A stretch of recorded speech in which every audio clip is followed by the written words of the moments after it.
The muddy waters of the Arkansas River churned beneath the worn planks of Wichita's South Dock as Luke Carter watched the morning fog roll across the waterfront.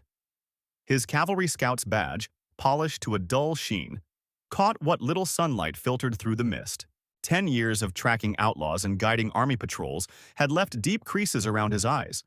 But at 32, he still moved with the fluid grace of a man who spent more time in the saddle than on his feet. From his perch on a stack of cotton bales, Luke observed the steady stream of traders and rivermen going about their business.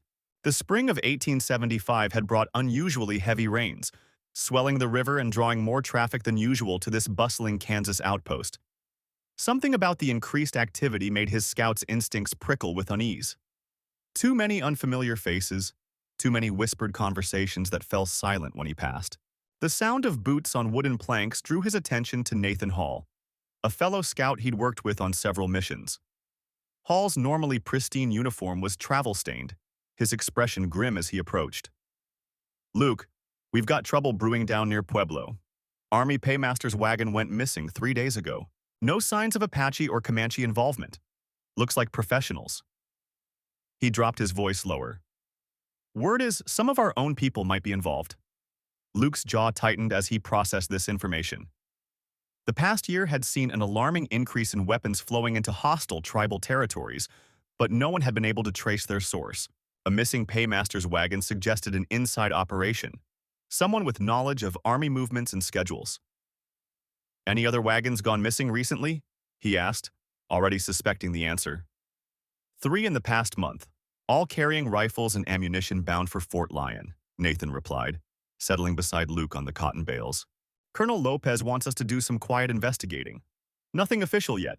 He's worried about word getting back to whoever's behind this. Says to keep it between us and a few trusted men." The morning breeze carried the smell of wood smoke and river water as both men contemplated the implications. Luke had seen enough corruption during his years as a scout to know that greed didn't discriminate between uniform and civilian clothes. But something about this felt different, more organized, more deliberate. "I'll need to send word to my contact in Durango," he said finally. "There's a Navajo woman there, Eleanor, who trades information sometimes. She might have heard something useful." What Luke didn't mention was Eleanor's real role as his eyes and ears among the native communities. She was more than just an informant. She was one of the few people he trusted completely in a territory where loyalty could be bought and sold as easily as the cotton they sat on. Their arrangement had started 3 years ago when he'd helped her escape from men who'd tried to force her into servitude. The sound of horses approaching drew both men's attention to the street behind them. A group of traders was arriving, their wagons heavy with goods bound for the riverside warehouses. Luke recognized the lead driver as Isaac Allen, a merchant known for dealing in both legal and questionable merchandise. Something about Allen's expression, too casual, too deliberately unconcerned, set Luke's instincts humming again. "I need to head upriver," Luke said, standing and adjusting his gun belt. "Tell Colonel Lopez I'll start asking questions, but tell him this too. If we're right about our own people being involved, this goes deeper than missing wagons. Someone's trying to start a war out here, and they're using our weapons to do it." The weight of his words hung in the damp morning air as Nathan nodded grimly. As Luke made his way through Wichita's awakening streets toward the livery stable, his mind was already mapping out the trail ahead. He'd need to move carefully. Whoever was behind this operation had influence enough to make army wagons disappear without raising immediate alarms. One wrong step, one misplaced word, and he'd likely disappear just as thoroughly. The stable boy had his horse saddled and ready within minutes. Luke swung into the saddle, feeling the familiar comfort of good leather and horseflesh beneath him. The morning sun was burning away the last of the river fog as he pointed his mount's nose toward the western trails. Behind him, Wichita's riverfront continued its daily bustle, unaware that the peace of the frontier balanced on the edge of a knife. The Kansas River stretched like a silver ribbon to Luke's left as he followed the winding trail westward. His years as a cavalry scout had taught him to read the land like a book, and today's pages told of recent heavy traffic. Too heavy for the usual merchant caravans this time of year. The hoofprints and wagon ruts led toward Pueblo, cutting through territory that most traders avoided due to recent raids. A flash of color caught his eye, a scrap of woven fabric snagged on a thorny mesquite bush. Luke dismounted to examine it, recognizing the distinctive geometric patterns of Navajo weaving. The piece was fresh, the threads still bright and unworn by weather. He tucked it into his saddlebag, another piece of a puzzle that grew more complex by the hour. The sun climbed higher as Luke pushed on, passing scattered homesteads where wary settlers paused in their work to watch him ride by. He'd shed his cavalry uniform for plain trail clothes, but something in his bearing still marked him as military. These days, that drew as much suspicion as trust in some quarters. The missing weapons could have already sparked violence that would turn these hopeful farms to ashes. Near midday, he caught sight of dust rising from a hidden draw. Too much for a single rider, moving too fast for a proper wagon train. Luke guided his mount into a stand of cottonwoods, watching as a group of riders emerged onto the trail ahead. They were a rough-looking bunch, their horses laden with suspicious bundles wrapped in canvas. One man wore an army sergeant's stripes, though Luke would bet his last dollar they weren't earned. The riders passed within 50 yards of his position, their voices carrying clearly on the prairie wind. "Eleanor's got the rest waiting at the meeting point," one called to another. "Says the buyer's getting impatient." Luke committed the name to memory, Eleanor. It was one of the few leads he had to work with, though he'd need more before reporting back to Nathan. As the dust from their passing settled, Luke noticed something odd about their tracks. Among the horse prints were the distinctive marks of moccasins, not the riding boots the men had worn. He dismounted again, studying the ground more closely. The foot tracks showed someone being led on foot, probably bound, judging by the shortened stride and occasional stumbles. His jaw tightened as the picture became clearer. These weren't just arms traders, they were slavers too. The scrap of Navajo weaving made more sense now. They were taking advantage of the chaos they'd created, snatching people from peaceful tribes to sell alongside the stolen weapons. The conspiracy ran deeper than he'd imagined. Luke checked his ammunition and water supply. The riders were heading northwest, toward Pueblo. If he pushed hard, he could parallel their trail while staying out of sight, maybe get ahead of them at the river crossing he knew lay ahead. But first, he needed to send word to Nathan. Pulling out paper and pencil, he quickly sketched a map showing the trader's route and wrote what he'd learned about Eleanor and the meeting point. Finding a homestead with a reliable-looking boy of about 12, Luke pressed a silver dollar into the child's hand along with the message. "Get this to Marshal Nathan in Wichita fast as you can ride. Tell him Luke sent you." The boy nodded solemnly, clutching the paper before racing off on his pony toward town. With that done, Luke turned his horse's head northwest, following the shadow trail of the traders. The sun was starting its westward slide, and he'd need to make up time. Somewhere ahead lay answers about the missing weapons, a Navajo captive who needed help, and people willing to burn the frontier to fuel their greed. His hand brushed the scrap of weaving in his saddlebag, a reminder that innocent lives hung in the balance of whatever game these people were playing. The river valley spread out before him as he rode, the late afternoon light painting the bluffs in shades of gold and purple. Luke settled into the rhythm of pursuit, his mind working through the pieces of the puzzle. Eleanor, the meeting point, the buyer. Somewhere in that triangle lay the truth he sought. But first he had a rescue to attempt, and time was running short. The trail led Luke through a maze of cottonwood groves along the river's edge, where shadows lengthened and the air grew heavy with evening moisture. His mount, a sturdy bay gelding named Copper, picked his way carefully through the rocky terrain while Luke studied the signs left by the trader's party. 3 horses, maybe 4, moving at a steady pace but not rushing. They weren't spooked yet, which meant his pursuit hadn't been detected. As dusk approached, he caught the faint scent of wood smoke drifting on the breeze. Luke dismounted, leading Copper through a dense thicket until he found a vantage point overlooking a small canyon. Below, nestled against the red rock walls, flickered a campfire. He could make out 3 figures moving around it, plus a 4th shape huddled near the canyon wall, likely the Navajo woman. 2 horses were visible, which meant at least one rider was probably keeping watch. Luke's past as an army scout had taught him patience. He settled in to observe, noting how the traders moved with the practiced efficiency of men who'd worked together before. These weren't ordinary opportunists. Their gear was too good, their routine too polished. The kind of men who'd have connections to move stolen weapons across territories without drawing attention. The woman caught his attention as she shifted in the firelight. Even from this distance, he could see the intricate pattern of her clothing, marking her as one of the master weavers from the northern settlements. The muddy waters of the Arkansas River churned beneath Luke Carter's boots as he crouched behind a stack of cargo crates on the Wichita trading dock.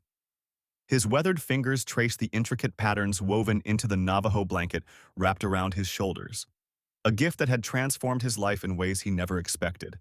The morning fog hung thick over the water, concealing the opposite bank where he knew Nathan Hall's men were waiting, their rifles trained on the docks. Luke had spent 3 years running with Hall's gang, helping them raid settlements and steal horses, but discovering their involvement in the slave trade had shattered his loyalty. The blanket's hidden star patterns had revealed far more than tribal symbols. They exposed a network of corruption reaching from frontier outposts all the way to Fort Leavenworth. Now, Luke found himself protecting Eleanor, the Navajo weaver who had created the remarkable blanket, while trying to gather evidence against his former companions. The sound of approaching wagons drew Luke's attention to the street behind the warehouses. Joshua Lopez, the local Indian agent, was escorting a group of traders into town, including Isaac Allen, the weapons merchant Luke suspected was at the center of the conspiracy. Eleanor had explained how the coded patterns in her weaving documented Allen's secret meetings with hostile bands, providing them arms while blaming peaceful tribes for the attacks. From his hiding spot, Luke studied the way Isaac Allen carried himself with an air of respectful authority, greeting the dock workers with practiced charm. The merchant's carefully cultivated reputation as a friend to both settlers and natives had fooled everyone. Everyone except Eleanor, whose keen eyes had observed his duplicity from behind her loom. Luke felt a familiar pang of guilt, remembering how he had once helped Allen transport merchandise without questioning what was really in those heavy crates. The fog was beginning to lift as Caroline Nelson, the widow who ran the river ferry, guided her flat-bottomed boat toward the dock. Luke knew she secretly helped runaway slaves escape north, and he had begun leaving coded messages for her about Allen's operation. Caroline's shrewd business sense and connections throughout the territory made her an invaluable ally, though she didn't yet know Luke's true identity as a former outlaw. Eleanor had taken shelter in Caroline's root cellar after Luke helped her escape from Hall's men. The weaver spent her nights working on a new blanket, incorporating even more detailed evidence of the conspiracy into its patterns. Luke marveled at how she transformed wool and dye into a sophisticated language of symbols, recording names, dates, and locations that became visible only under starlight. Her determination to expose the truth had awakened something in him he thought had died years ago, a sense of purpose beyond mere survival. The dock workers began unloading Allen's latest shipment as Joshua Lopez supervised the inventory. Luke noticed how the Indian agent's hand occasionally strayed to the bulge of a concealed weapon beneath his coat. Eleanor had warned him that Lopez was likely involved in the weapons trading scheme, using his position to facilitate illegal sales while maintaining a facade of lawful oversight. The complex web of corruption seemed to entangle every level of frontier authority. A commotion near the warehouse drew Luke's attention. Caleb Carter, no relation despite the shared surname, was arguing with one of Allen's men about a missing crate. As the town's deputy sheriff, Caleb had been asking uncomfortable questions about the increased violence along the trading routes. Luke wondered if the lawman's persistence would finally unravel the carefully constructed deception, or if he would meet with an accident like others who had probed too deeply. The morning wore on as Luke maintained his vigil, documenting the movement of goods and people across the busy docks. Eleanor had taught him how to read the subtle signs that distinguish legitimate trade from Allen's illicit operations. The way certain crates were marked, which workers handled them, the timing of deliveries. Each detail would be woven into her next blanket, creating an irrefutable record of the conspiracy that had caused so much suffering among her people. A flash of movement caught Luke's eye. Nathan Hall himself had appeared on the opposite bank, his distinctive red beard visible even at this distance. Luke instinctively pressed deeper into the shadows. His former leader was no common bandit. Hall was a shrewd businessman who had built his criminal empire by understanding how to exploit the chaos of frontier expansion. The sight of him confirmed Luke's suspicions that something major was being planned. The pieces were starting to align like the stars Eleanor used to guide her weaving. Allen's weapons, Lopez's authority, Hall's muscle, and the forced labor of captured natives, all orchestrated to profit from conflict while ensuring peaceful tribes bore the blame. Luke knew he would have only one chance to expose the truth before his former associates discovered his betrayal. The weight of the blanket around his shoulders reminded him that redemption sometimes required sacrifice. Luke watched Hall's men loading crates onto flatboats under the cover of darkness, their lanterns casting eerie shadows across the muddy riverbank. He recognized Isaac among them, his former partner moving with practiced efficiency as he directed the workers. The sight made Luke's stomach turn. Just months ago, he had been part of that same operation, blind to its true cost in human suffering. Eleanor stirred beside him in their hidden vantage point among the cottonwoods. Her skilled weaver's fingers traced patterns in the blanket draped around them both, following the encoded stories that only revealed themselves under starlight. "There," she whispered, pointing to a symbol that looked like interlocked arrows. "That marks the cave system near Pueblo, where they're storing the weapons before distribution." The night air carried fragments of conversation across the water. Luke strained to hear Hall discussing delivery schedules with a figure he didn't recognize, someone in an officer's uniform. His heart sank as he realized how deep the corruption went. They would need more than just the blanket's evidence to convince the authorities. They needed to catch them in the act. A plan began forming in Luke's mind as he studied the loading operation. The weapons would have to pass through Durango before reaching the caves Eleanor had identified. If they could intercept that shipment and expose its military origins, it would unravel the entire conspiracy. But first, they needed allies they could trust. "There's a woman in Durango, Charlotte Rose. She runs the general store but secretly helps escaped slaves reach safety," Luke whispered. "If anyone knows which local officials aren't in Hall's pocket, it would be her." Eleanor nodded, her dark eyes reflecting determination despite the exhaustion of their long journey. They waited until Hall's men finished loading the boats before carefully retreating into the darkness. The moon had set by the time they reached their horses, hidden in a grove of stunted piñon pines half a mile upstream. Luke helped Eleanor mount, noting how she moved with increasing confidence despite her recent captivity. The trail to Durango would take them through dangerous territory, but Luke knew these paths from his outlaw days. He had once used them to avoid the law. Now they would help him serve justice. The irony wasn't lost on him as they rode north under a sky bright with stars, the same stars that revealed Eleanor's coded messages of truth. Their horses' hooves made little sound on the soft earth as they followed the river's course. Luke found himself studying Eleanor's profile in the starlight, admiring the quiet strength that had helped her survive enslavement while maintaining her determination to help others. Her people's wisdom, woven into that remarkable blanket, might prove the key to ending Hall's reign of terror. Dawn was breaking as they approached the outskirts of Durango, the town's buildings emerging from morning mist like ships at anchor. Luke led them down back alleys to Charlotte's store, hoping his old friend's sympathy for the oppressed hadn't changed. As Eleanor dismounted, she gripped his arm. "Someone followed us," she said softly, gesturing toward movement in the shadows. Luke's hand moved to his revolver as a figure stepped into view. It was Josephine, Charlotte's daughter, her rifle aimed steadily at Luke's chest. "Give me one reason why I shouldn't shoot you right now, Luke," she said, her voice hard with memory. "Last time you were here, you were working for Hall." Luke raised his hand slowly, knowing he had a lot of explaining to do before he could hope for their help. Luke kept his hands raised, the morning mist swirling around his boots as he met Josephine's unwavering gaze. "Hall's men murdered my brother Nathan last month when he discovered their weapons cache near Pueblo. I've been gathering evidence ever since, trying to make things right." His voice carried the weight of grief and regret, but remained steady. Eleanor stepped forward, her weathered hands pulling the intricately woven blanket from her saddlebag. Charlotte emerged from the shadowed doorway of her store, her silver-streaked hair catching the first rays of dawn. She studied Luke's face with the shrewd assessment that had kept her trading post thriving through decades of frontier challenges. "Let him speak, Josephine. That Navajo woman with him isn't here by chance." Her daughter lowered the rifle slowly, though her posture remained tense with distrust. Inside the store's back room, Eleanor carefully spread her blanket across a weathered oak table. As Charlotte lit additional oil lamps, the weaving's complex patterns seemed to shift and dance. "The messages are clearer under starlight," Eleanor explained, "but even now you can see how I've encoded the weapons shipment schedules and meeting locations."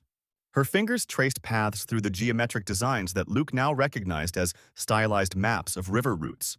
The moon cast silver ribbons across the churning waters of the Arkansas River as Luke Carter crouched behind a stack of cargo crates at the Wichita trading post. His fingers traced the intricate patterns of the Navajo blanket draped across his shoulders. Eleanor's gift that had changed everything. Through his spyglass, he watched Nathan Hall's men loading wooden crates marked as farm equipment onto flatboats. But the metallic clink of rifle parts was unmistakable in the still night air. Eleanor's woven message had led him here, each star-revealed symbol on the blanket forming a trail of evidence that pointed to Hall's weapons operation. The cavalry captain had been using his position to coordinate arms sales to hostile raiders while blaming peaceful tribes for the attacks. Luke's own criminal past made the betrayal cut deeper. He had once run with Hall's gang before finding redemption as a scout. The warm breeze carried voices across the loading dock. "Make sure those crates get to Pueblo by week's end," Hall barked at his men. "Our buyers won't wait forever." Luke recognized Isaac Lopez among the workers, his former partner in crime now serving as Hall's lieutenant. The sight of his old friend participating in this treachery made Luke's stomach turn. Charlotte Nelson huddled beside Luke in the shadows, her reporter's notebook clutched tight. She had been investigating the mysterious raids for months before partnering with Luke to expose the truth. Her presence reminded him that redemption wasn't just about righting past wrongs. It was about choosing to stand for justice despite the cost. The blanket's weight across his shoulders felt like Eleanor's quiet strength. "We need to get closer," Charlotte whispered, her breath warm against Luke's ear. "If we can document the weapons in those crates, we'll have proof to take to the authorities." Luke nodded grimly. They had come too far to turn back now. Eleanor's capture and torture at Hall's hands demanded justice, and Luke intended to deliver it, not through violence but through truth. The loading dock creaked beneath their careful steps as Luke and Charlotte slipped between the crates. Luke's cavalry training served him well as he moved silently through the shadows, guiding Charlotte past Hall's sentries. The reporter's presence was a calculated risk. They needed her credibility to ensure the evidence would be taken seriously by the territorial governor in Tucson. A floorboard groaned beneath Charlotte's foot and a sentry's head snapped toward the sound. Luke pulled her behind a stack of barrels as a lantern beam cut through the darkness. His heart pounded as boots approached their hiding spot. The blanket's fabric seemed to pulse against his skin, as if Eleanor's protective spirit flowed through its threads. "Check behind those barrels," Hall commanded. Luke met Charlotte's wide eyes in the darkness. They were trapped, with armed men closing in from both sides. In that moment, Luke knew their chance for a clean escape had vanished. Whatever came next would require sacrifice. The question was whether his redemption would survive what he had to do. Isaac's voice cut through the tension. "Nothing here, Captain." "Probably just rats in the grain." Luke held his breath as the lantern light retreated. Charlotte squeezed his arm in relief, but Luke knew better than to relax. Hall was too cunning to leave anything to chance. The night's work was far from over. As if confirming his fears, a commotion erupted from the far end of the dock. Luke's blood ran cold as he recognized Eleanor's voice raised in defiance. Hall's men dragged the Navajo weaver from the shadows, her face bruised but her spirit unbroken. "Found this one trying to sabotage the boats, Captain," reported Caleb Allen, another of Hall's lieutenants. "Bring her here," Hall ordered. Eleanor's dark eyes found Luke's hiding spot unerringly, as she was forced to her knees before the cavalry captain. The message was clear. She had sacrificed herself to buy them time. Luke's hands clenched into fists as he fought the urge to rush to her defense. Charlotte's restraining grip reminded him that revealing themselves now would waste Eleanor's sacrifice. "I warned you what would happen if you interfered again," Hall said, drawing his pistol. "Your people's stubbornness has cost them dearly already. Now it will cost you everything." Luke felt the weight of his own pistol at his hip, knowing he could end this with a single shot. But Eleanor's teachings echoed in his mind. Violence would only feed the cycle of hatred that Hall had used to build his empire. Instead of drawing his weapon, Luke removed the blanket from his shoulders and handed it to Charlotte. "Get to the marshal's office," he whispered. "I'll create a distraction." Before she could protest, Luke stepped into the open, arms raised. "Looking for me, Nathan?" he called out. "I'm the one who's been causing your troubles. Eleanor was just trying to protect me." Hall's pistol swung toward Luke as Charlotte slipped away into the darkness. "Carter," the captain spat. "I should have known you'd turn traitor. Once a criminal, always a criminal." The words stung, but Luke stood his ground. "You're right about one thing," he replied. I am a criminal.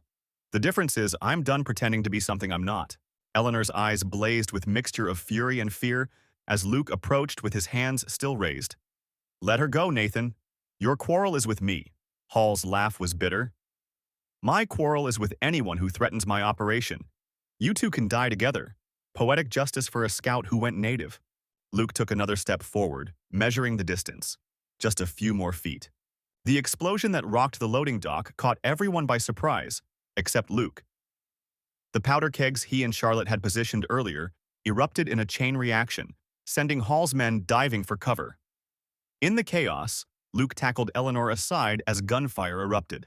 They rolled behind a toppled crate as flames began consuming the dock.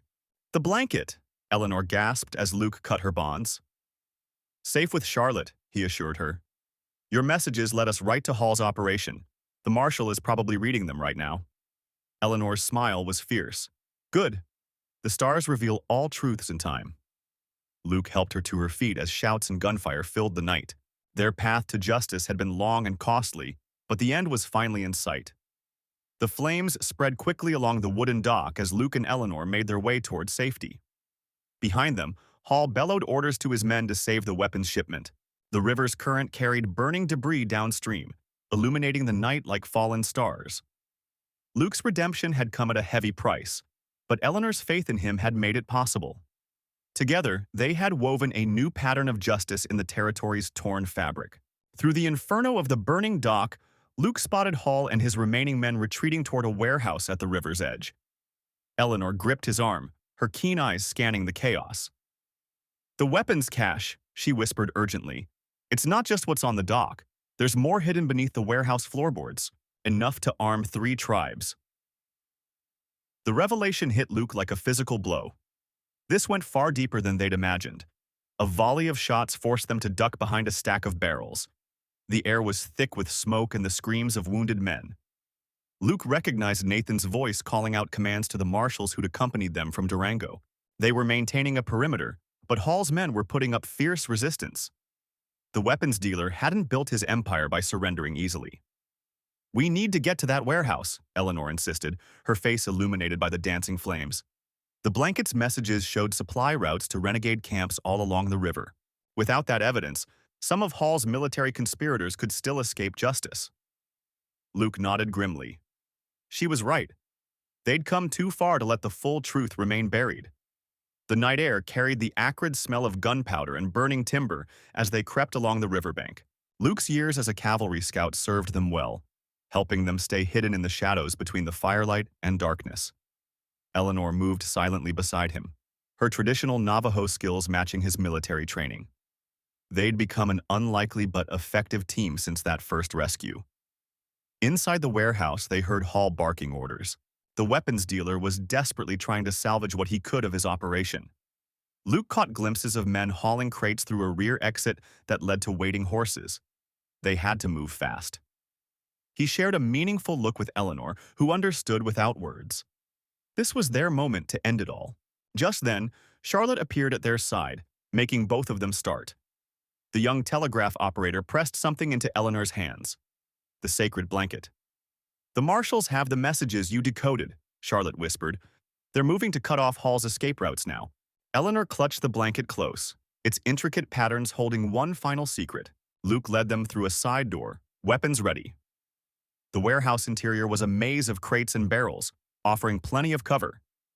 They could hear Hall upstairs in his office, destroying evidence. Eleanor touched Luke's shoulder and pointed to a section of floor that looked recently disturbed. The hidden cache. A shot rang out, and Charlotte cried out, clutching her arm. Joshua, Hall's second-in-command, emerged from behind a stack of crates with his gun trained on them. Should have known you'd follow the trail right to the end, Scout, he sneered at Luke. Drop your weapons or the next shot won't just graze. Luke felt the weight of the moment pressing down like a physical force. Everything they'd fought for hung in the balance. Then Eleanor did something unexpected. She threw the blanket high into the air. As Joshua's eyes instinctively followed it, Luke tackled him while Charlotte kicked his gun away. The sound of their struggle brought running footsteps from above. Hall burst down the stairs, firing wildly. Luke rolled behind a barrel as Eleanor and Charlotte took cover. The weapons dealer's face was twisted with desperate fury as he realized his empire was crumbling. "You have no idea what you've done," he snarled. "The tribes need these weapons to defend themselves from the army's expansion. I'm their only protection." "You're their destruction," Eleanor called out, her voice strong and clear. "You arm both sides, fan the flames of war, and profit from the bloodshed." The blanket showed us everything, every shipment, every betrayal. As if to punctuate her words, the sound of Marshall's horses approached outside. Hall's face went pale as he realized he was trapped. The final confrontation was swift and violent. Hall tried to shoot his way out, but Luke's bullet found him first. The weapons dealer crashed through the railing and landed hard among his precious cargo. As marshals flooded in, Eleanor retrieved her blanket, now stained with Hall's blood. "The pattern is complete," she said softly. "Justice has been woven into the very fabric of this land." In the aftermath, as dawn broke over the river, Luke watched Eleanor speaking with Nathan and the other marshals. The evidence they'd uncovered would expose corrupt officials throughout the territory. More importantly, it would clear several peaceful tribes who'd been framed for raids and attacks. The truth, like starlight through the blanket's threads, had finally shone through the darkness. The autumn sun cast long shadows across the Durango trading post as Luke Carter studied the mystifying blanket in his hands. The intricate patterns seemed to shift and change, revealing fragments of a weapons manifest that matched what he'd discovered in Colonel Hall's private correspondence. His heart raced as he traced the threads that Eleanor, the Navajo weaver he'd rescued, had told him would only show their true nature under starlight. The evidence was undeniable. High-ranking military officers were orchestrating an elaborate scheme to arm hostile tribes while blaming peaceful native communities. Nathan Lopez, the reformed outlaw who'd become Luke's unlikely ally, paced anxiously behind him. "Those markings match what my old gang saw moving through Pueblo last month. Military-grade rifles, enough ammunition to start a war." His weathered face creased with concern as he gestured toward the trading post's back room, where Eleanor worked to decode more of the blanket's hidden messages. Caroline Allen burst through the door, her usual composed demeanor shattered. "Riders coming, Colonel Hall's men, at least 20 strong."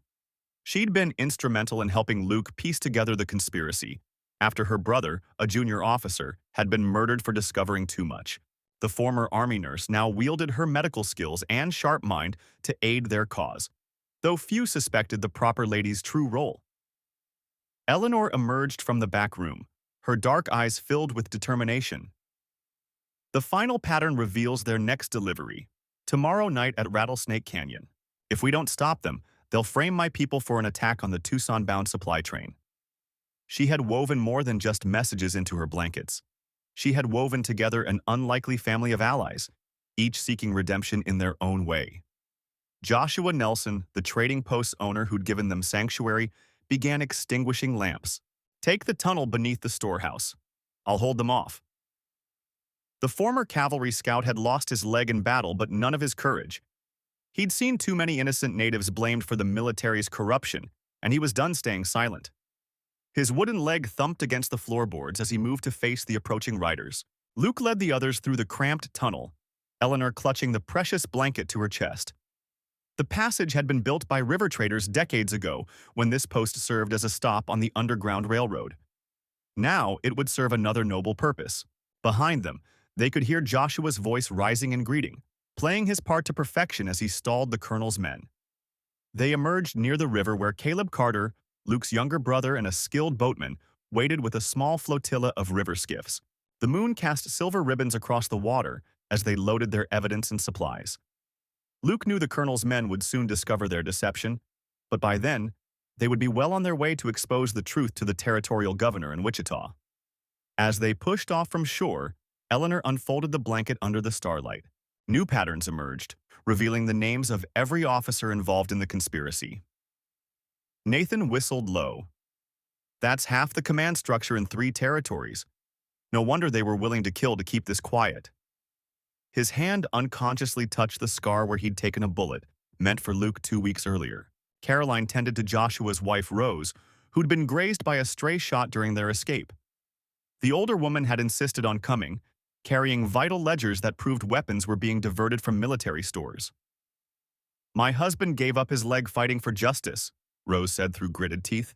I won't let these men tarnish everything he sacrificed for. The night wore on as they navigated the river's treacherous channels. Luke found himself studying Eleanor's face in the starlight, remembering how he'd found her bound and beaten in a slave trader's wagon. He'd had no idea then that saving her would lead to uncovering a conspiracy that reached to the highest levels of territorial command. She caught him watching and smiled, her fingers tracing the patterns that had brought them together. Dawn broke as they approached the governor's mansion in Wichita. Word had been sent ahead through trusted channels, and armed guards waited to escort them inside. Luke helped Eleanor carry the blanket, now seeming to pulse with all its hidden truths in the morning light. They had risked everything to bring justice to the frontier, each finding redemption in their own way. A cavalry scout, a Navajo weaver, a reformed outlaw, a nurse, and all those who'd helped them. The governor's face grew grave as Eleanor demonstrated how Starlight revealed the blanket's secrets. Within hours, telegrams were flying to Washington, and trusted officers were moving to arrest the conspirators. Colonel Hall and his cohorts would face justice, and the peaceful tribes would be cleared of wrongdoing. As Luke watched Eleanor explain the meaning behind each pattern, he realized some bonds, like the threads of her blanket, were stronger when woven together under adversity's stars. In the days that followed, justice moved swiftly across the frontier. Luke and Eleanor watched from the governor's residence as cavalry units loyal to the truth rounded up the weapons traffickers. The conspiracy's exposure sent shockwaves through military ranks, with dozens of corrupt officers and civilians arrested from Tucson to Durango. Through it all, Eleanor continued weaving, creating a new blanket that would tell their story, not in hidden messages, but in bold patterns visible to all. Nathan, the reformed outlaw who had helped them escape Colonel Hall's men, received a full pardon for his role in exposing the plot. He chose to stay in Wichita, taking a position with the marshal's office where his knowledge of criminal networks could serve justice instead of thwarting it. The irony wasn't lost on him as he pinned on a deputy's badge, remembering how he'd once fled from similar stars. Caroline, the nurse who had tended their wounds and kept their secrets, established a clinic serving both settlers and native families along the river trading routes. Her dedication to healing helped bridge divides between communities that had too long viewed each other with suspicion. She often wrote to Eleanor, sharing stories of how understanding was slowly replacing fear along the frontier. The governor made good on his promise to protect the peaceful tribes. New treaties were drawn up, acknowledging their sovereignty and establishing fair trade practices. Eleanor's people would no longer fear false accusations or midnight raids. The blanket that had exposed so much darkness now hung in the territorial capital, a reminder that truth could be woven into the very fabric of justice. Luke found himself transformed by the journey. The cavalry scout who had once followed orders without question now saw the frontier through different eyes. He resigned his commission but continued serving as a liaison between military and tribal leaders, using his experience to prevent misunderstandings before they could spark violence. Eleanor's wisdom had taught him that peace required more courage than conflict. Their love deepened like river waters after spring rains. Luke and Eleanor married in a ceremony that blended their traditions, just as their quest had woven together their separate worlds. The Navajo elders blessed their union, seeing in it hope for a new way of living on the frontier. Even the most traditional among them recognized that survival meant learning to weave new patterns. They settled near Pueblo, where the rivers met and traders gathered. Eleanor opened a weaving school, teaching both native and settler women the ancient arts of her people. But more than technique, she taught them to see how patterns could tell stories, heal wounds, and build bridges between cultures. Her students' works began appearing in homes throughout the territory, each one a testament to shared creativity. Luke's nightmares about his years enforcing unjust orders gradually faded, replaced by dreams of the future they were building. He and Eleanor adopted 2 orphaned children, a Navajo girl and a settler boy, raising them to understand both their heritage and the possibilities of harmony. Their home became a gathering place for those working to maintain peace on the frontier. The weapons that had been meant for bloodshed were melted down. Local blacksmiths transformed them into plowshares, tools, and the iron fittings for new trading posts. Along the rivers where ambushes had once been planned, commerce now flowed freely. The conspirators' blood money, seized by the government, funded schools where native and settler children studied side by side. Years later, travelers along the river routes would still tell the story of the cavalry scout and the Navajo weaver who had unraveled a web of deceit. But more importantly, they spoke of what came after. The patient work of building trust, the daily choices to see beyond prejudice, the countless small acts of courage that transformed the frontier. Like Eleanor's blankets, the piece they helped create was both beautiful and strong, its patterns clear in any light. As Eleanor and Luke sat on their porch in the evening, watching their children play beneath the same stars that had once revealed such danger secrets, they knew their greatest victory wasn't in exposing the conspiracy. It was in showing that different threads could create something stronger together than apart. The frontier was changing, and they had helped weave a new pattern for its future.